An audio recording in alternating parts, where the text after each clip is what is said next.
And so he became hypersensitive and blamed the media for the crashes of his relationships, never thinking that they could have something to do with himself.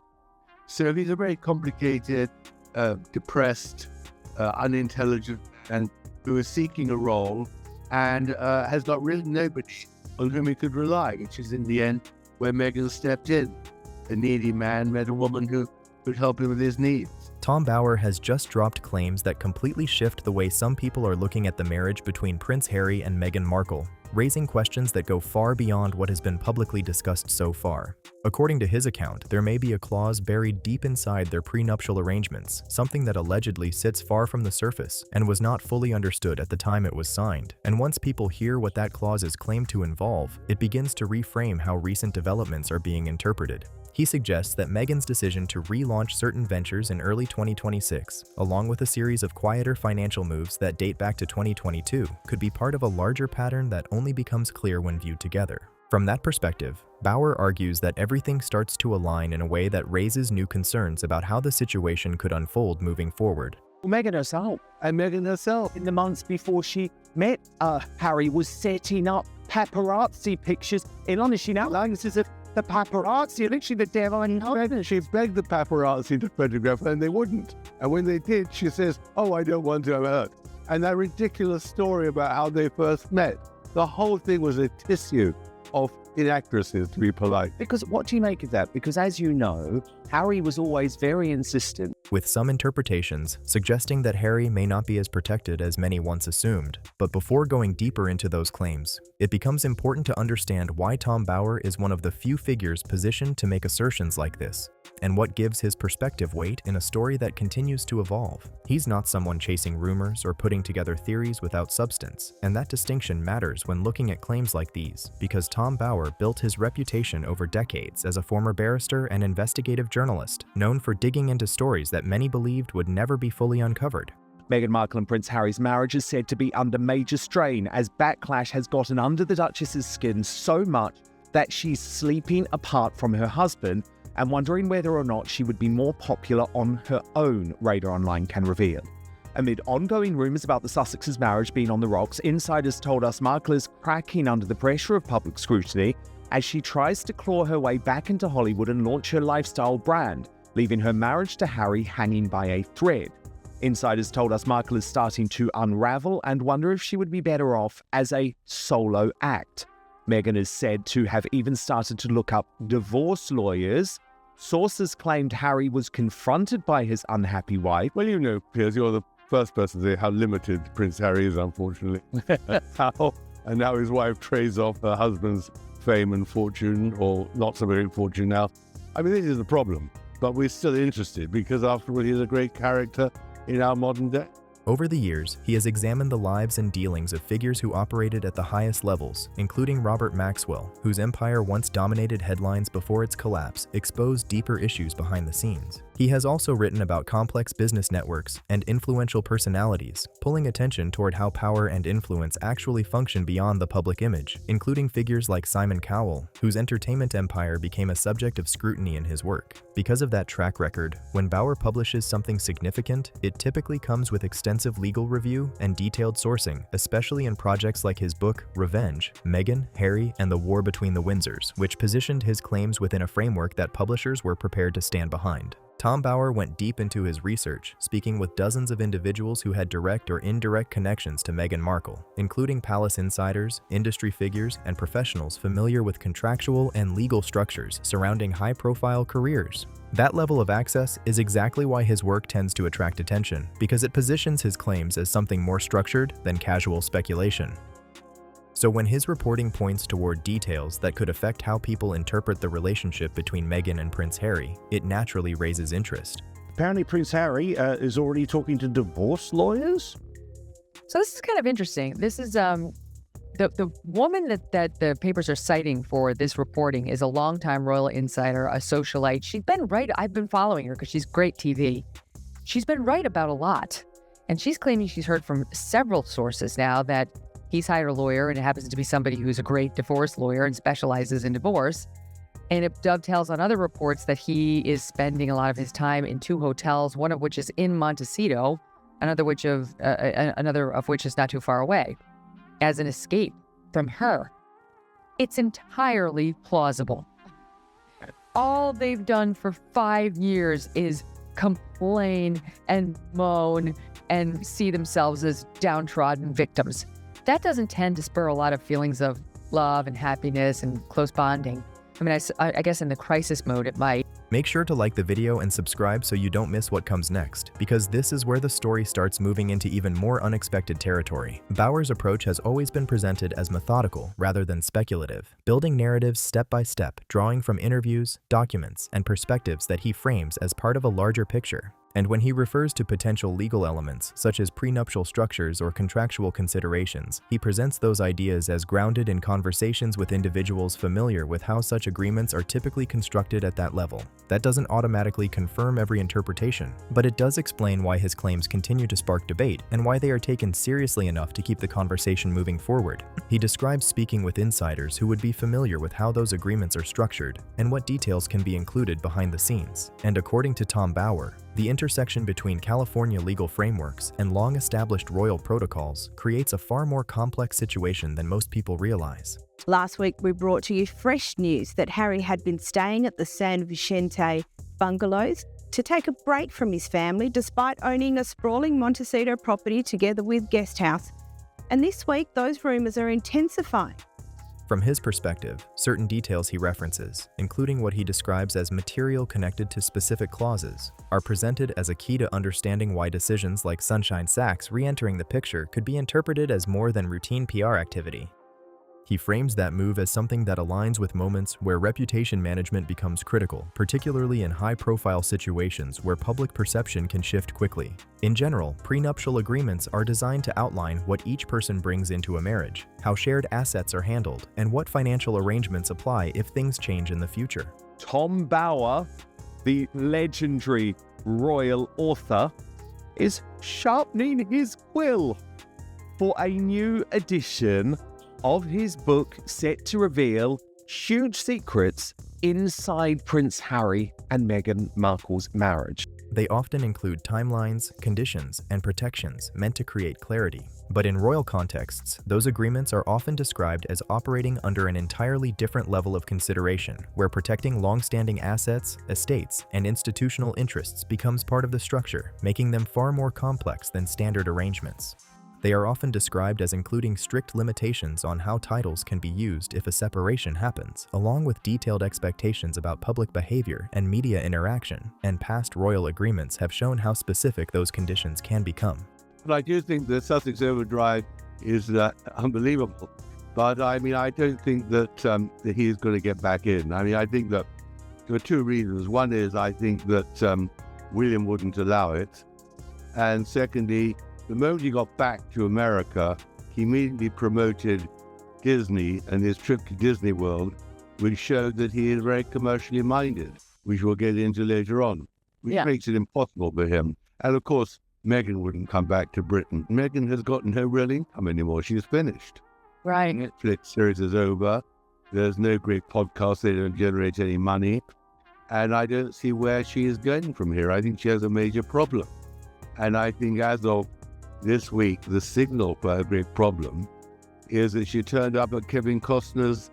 For example, the arrangement between King Charles III and Princess Diana was not only about financial terms, but also outlined how her title could be used and how her role would be defined after the separation. And that comparison is exactly what leads into the current discussion, because some interpretations suggest that the agreement involving Prince Harry and Meghan Markle could include even more structured conditions, especially given the unique situation created by their move to the United States. Under California law, community property rules generally mean that income or assets acquired during a marriage can be considered jointly shared, which is why deals involving companies like Netflix and Spotify often become part of the broader discussion.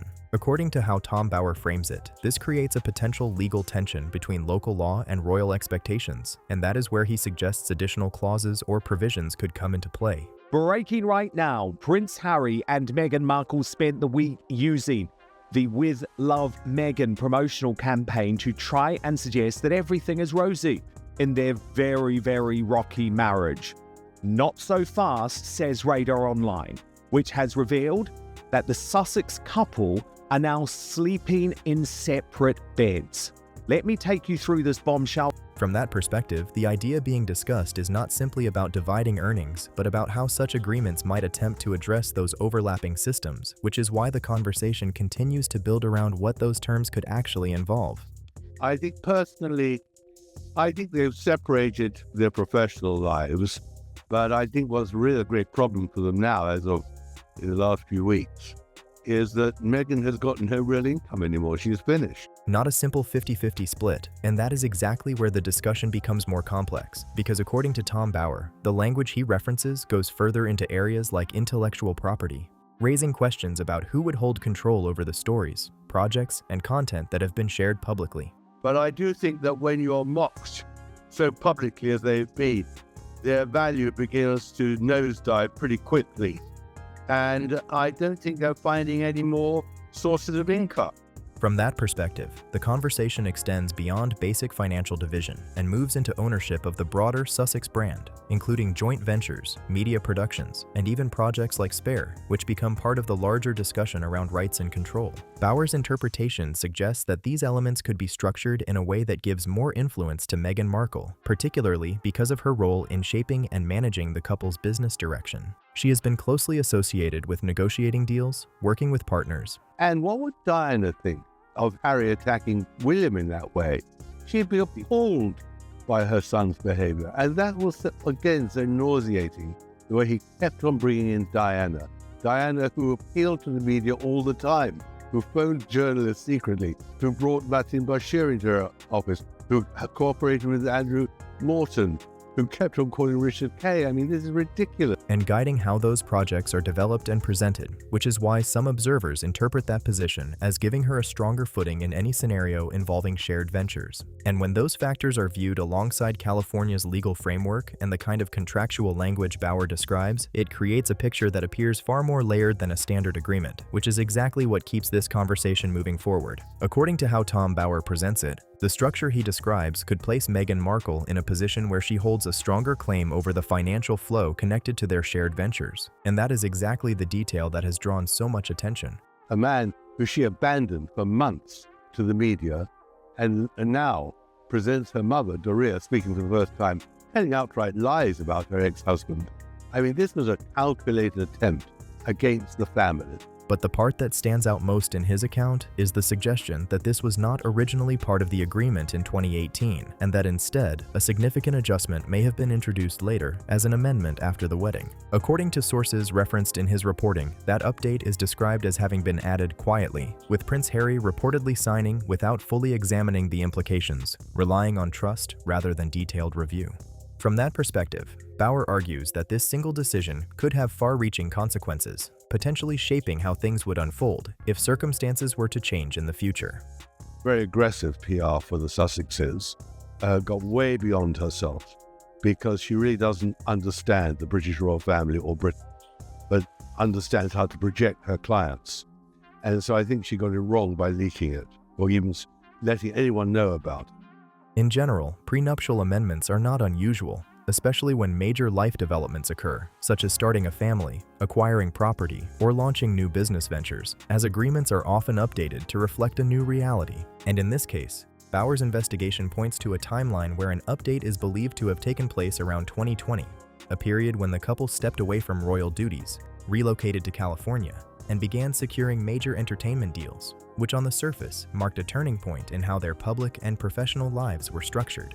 And of course, the news today that Harry's memoir is going to be published in the near future will just alarm the royal family here in England about what he's actually going to say to earn his money. Updating a prenuptial agreement after major life changes can make practical sense, especially when circumstances shift as dramatically as they did for Prince Harry and Meghan Markle. But according to Tom Bauer, what he describes in this particular amendment is what turns it into something far more significant in the eyes of critics. In his account, Bauer references conversations with legal professionals connected to Meghan's earlier marriage to Trevor Engelson, and those perspectives are used to build a picture of someone highly attentive when it comes to contracts and legal detail. As the fairy tale Prince Harry and Meghan Markle embarked on in 2016 become an absolute nightmare for them. Despite marrying in St. George's Chapel in Windsor, it seems like life hasn't been so rosy for the couple. They have gone through endless challenges, the vast majority of which are all self-inflicted.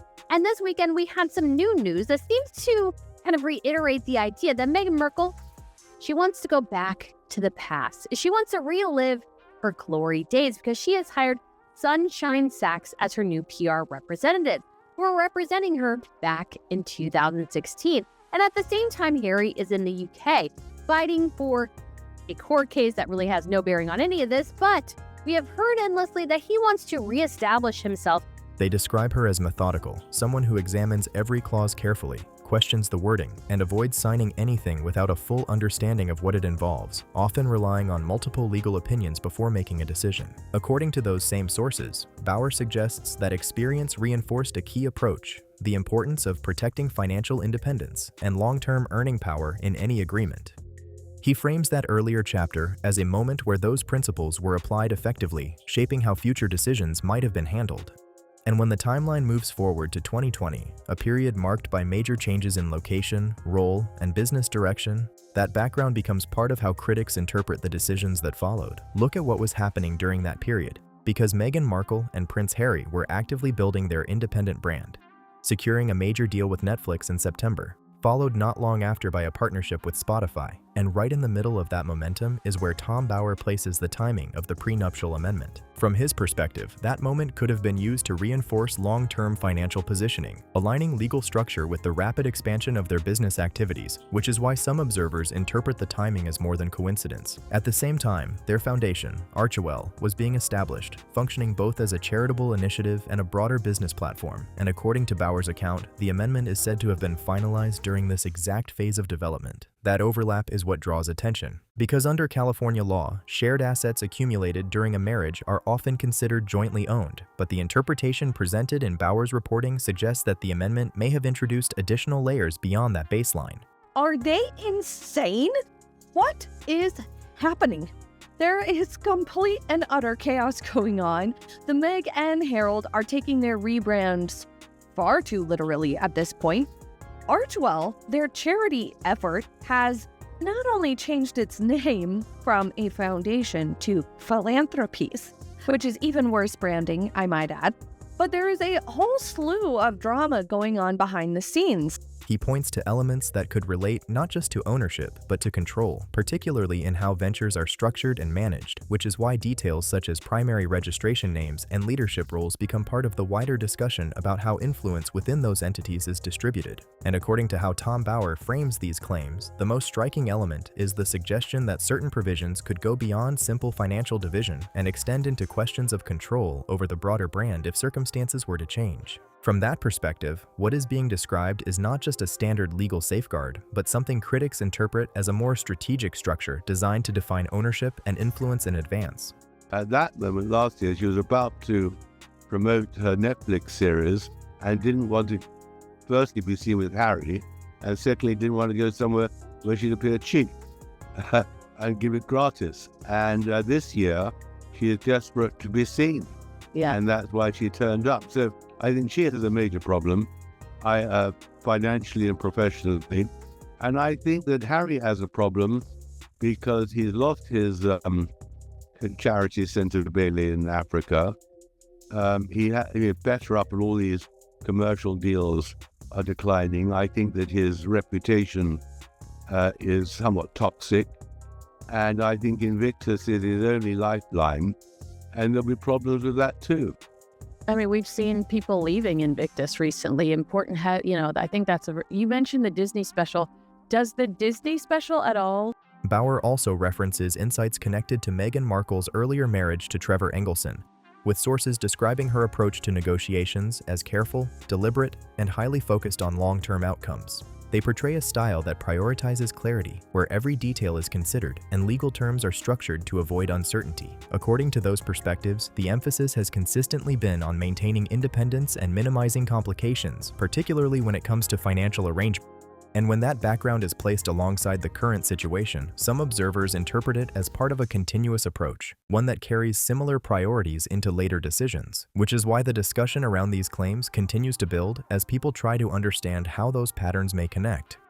Once things ended, the goal was described as a clean break, where she could walk away with her career intact and her finances clearly defined. And according to Tom Bauer, that approach carried into later decisions as well. He notes that Meghan Markle first brought in Sunshine Sachs in 2017, around the same time her relationship with Prince Harry became public. And this was not just a typical agency, but one known for handling high-stakes situations and protecting the public image of high-profile clients. The firm had built a reputation for navigating complex media moments, including major celebrity separations, such as working with Katie Holmes during her split from Tom Cruise, which is why their involvement at that stage drew attention.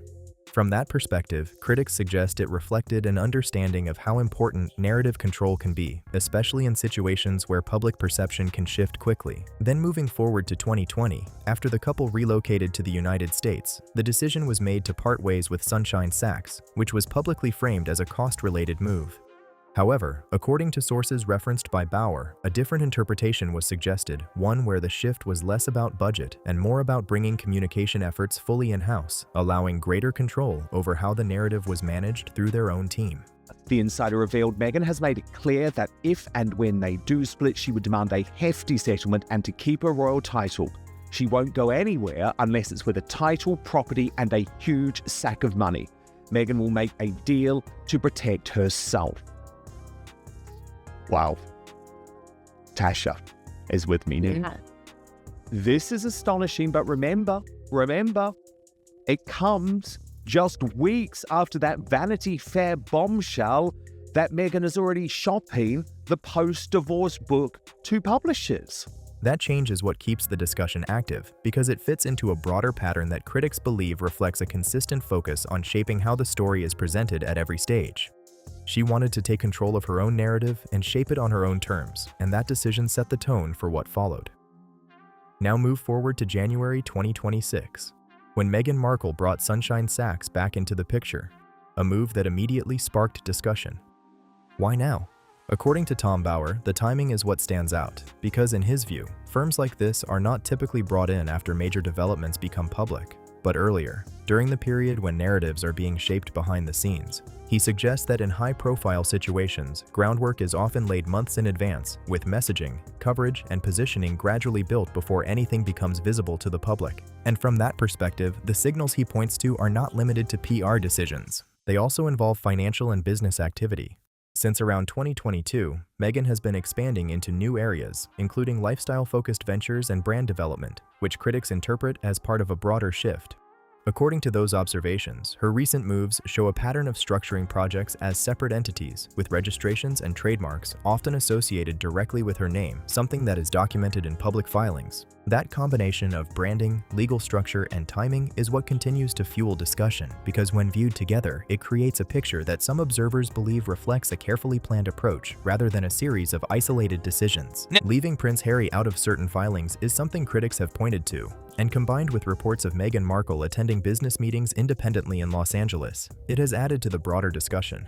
According to Tom Bauer, these details are not random, but reflect a pattern he believes has appeared before, particularly when looking back at her earlier separation from Trevor Engelson.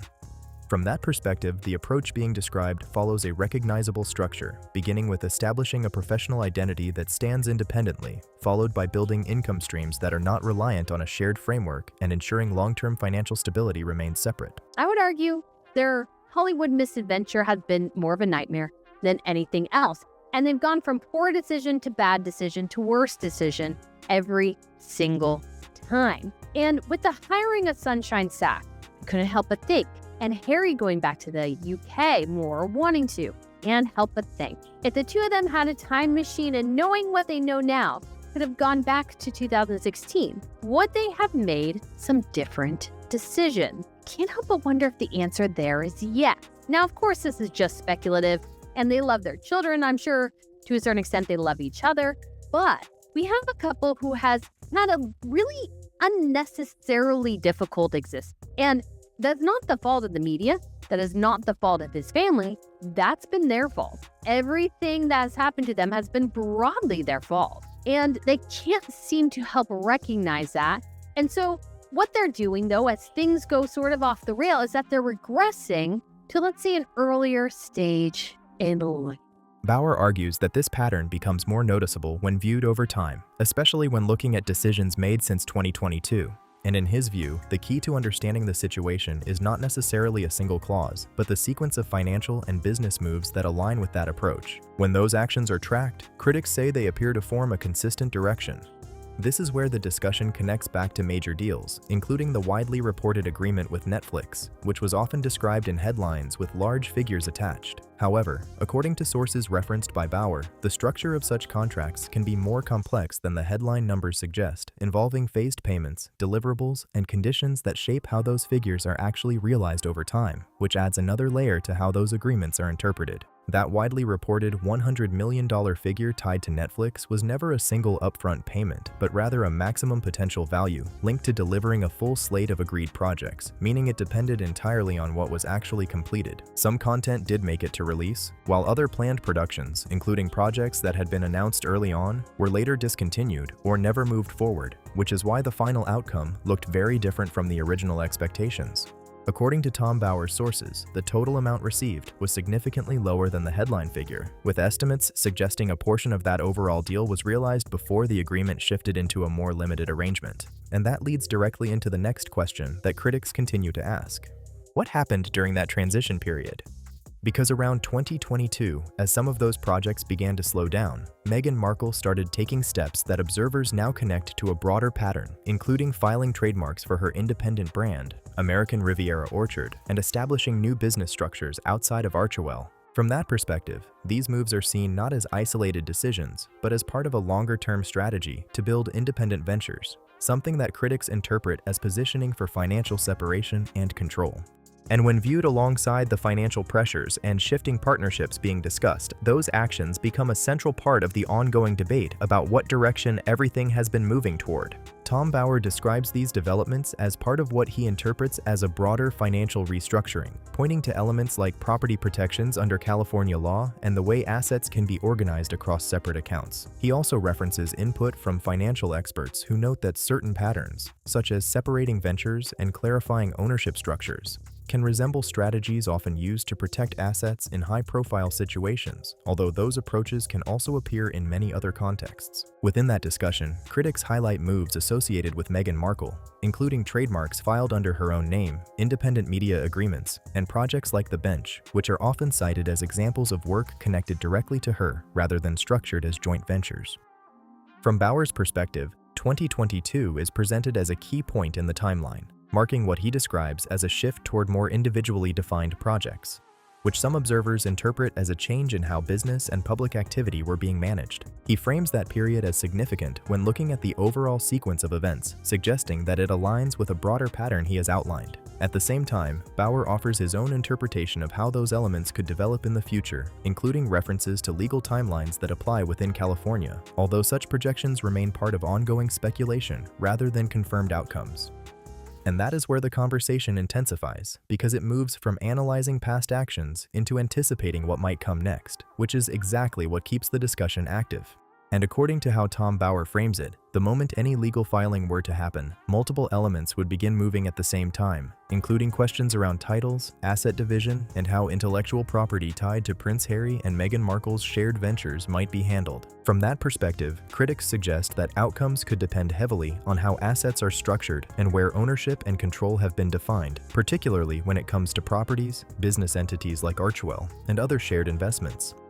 At the same time, discussions around family matters, including custody, are often shaped by local legal frameworks, where factors such as stability and caregiving roles are typically considered, which is why observers sometimes point to how responsibilities have been shared over time. However, it is important to note that these interpretations are speculative and based on claims rather than confirmed legal developments. And that is exactly what keeps the conversation active, because it blends documented structures with assumptions about how they might apply in a hypothetical situation, leaving much of the outcome uncertain and open to debate. The biggest question people keep asking now is whether Prince Harry fully understands what is happening, and according to Tom Bauer, that uncertainty is exactly what makes the situation feel more unsettling to those following the story. In his interpretation, Harry may sense that something is not entirely right, but not fully grasp the extent of the legal and financial implications being discussed, and that idea is what continues to drive speculation. Observers have pointed to his recent public appearances, including moments in legal settings, where his reactions have been described as tense and emotional, and critics interpret those moments as signs of pressure rather than confidence. From that perspective, some suggest it reflects a broader sense of strain, while others caution that such interpretations are subjective and based on external observation rather than confirmed insight. There are also claims that he has faced warnings about the financial risks connected to ongoing legal actions, while at the same time continuing to pursue them, which has led critics to question the reasoning behind those decisions. Bauer raises that question directly, suggesting that the strategy may only make sense under certain assumptions, although that remains part of his interpretation rather than an established fact. And in his overall conclusion, he presents a stark view of the situation, arguing that key decisions made earlier, including agreements and amendments, could carry consequences that are only now being fully understood. Whether that interpretation proves accurate or not, it is the uncertainty around those claims that keeps the conversation active, because it leaves people asking not only what has already happened, but what might come next. According to Tom Bauer, one interpretation of the situation suggests that Meghan Markle could, in theory, retain significant control over the brand and key assets, with legal structures from around 2020 often referenced by critics as a central point in that argument. From that perspective, some observers believe that decisions made at that time may have had implications that go beyond what was originally understood, while others argue that these claims rely heavily on interpretation rather than confirmed outcomes. And that is exactly where the twist in this story comes in, because what is being debated is not just what happened, but what those decisions were truly intended to achieve. So now the real question becomes yours. Do you think this was a carefully planned path built step by step, or is Tom Bauer simply connecting details that may not fully align? The debate is only getting louder, and opinions are split across every platform.